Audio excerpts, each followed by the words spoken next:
And so listen, this is my question. This is my big so what. Specifically to those of you here and at our campuses that have been sitting on the fence in your decision to follow Jesus. Here's my question. What are you waiting for? What are you waiting for? Why are you delaying your decision? Because here's what you got to understand. Procrastination is a form of rejection. Indecision is a decision. You say, well, Mike, I'm not ready to make a decision to follow Jesus yet. Well, in that statement, you just made a decision. I want you to just imagine for a minute being down on the National Mall in front of the Lincoln Memorial, and you see a man get on his knee, humble himself, get on his knee, and he looks up at this woman and he says to her, "Will you marry me?" And she looks down at him and she says, "I'm not ready to make a decision yet." Listen, that man and everyone watching and everyone on Instagram Live knows that this woman just said no. She's the only one confused about that.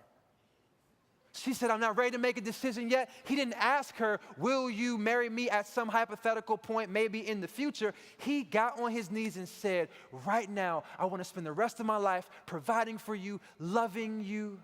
Will you marry me? Will you commit to marry me today?" And she says to him, "Right now, no." Listen, indecision is a decision.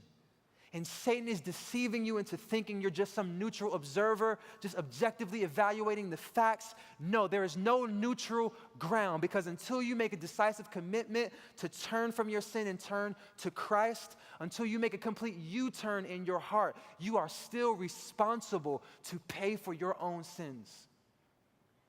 You are still responsible to pay for your own sins. And God is serious when he says, all of us will pay the penalty of eternal judgment, separation from him in hell, unless we make the decision to put our trust in the sacrifice of Jesus to cover our sins. And if you're not careful, your temporary delay could have eternal consequences.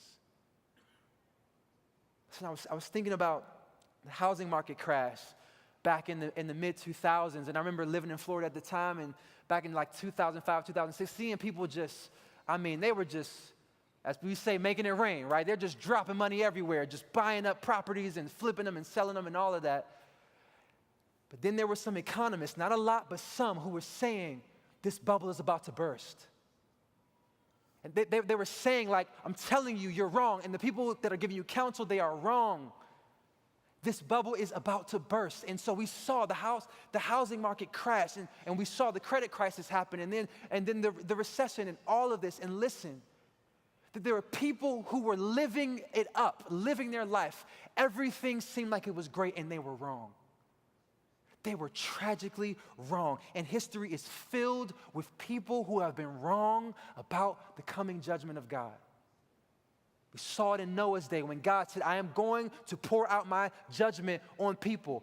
And Noah believed, but other people mocked. And they were wrong. We saw it in Jesus' day when Jesus made these claims about being God and forgiveness of sins coming through him and being the Messiah. And then he's killed. He's executed on a cross. And people were like, see, we're going to keep living our life the way we want to live. And they were wrong, because 3 days later, he rose from the grave. And there are many people now, and many of us, who think that Christians have been talking about Jesus coming back for decades and centuries and millennia, and he hasn't come back yet. And you're living your life thinking everything is sweet, everything is great. And listen, you are wrong.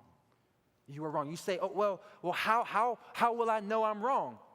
How will I know? How would people in the housing bubble, how did they know they were wrong? The only way they could have known was to trust a reliable source.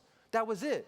They know they're wrong now because now they experience the truth of it. But they could have trusted a reliable source and decided to act on it. And I'm telling you, God's word is a reliable source. And God says, do not delay your decision anymore. Your procrastination is a rejection of the truth that you already know.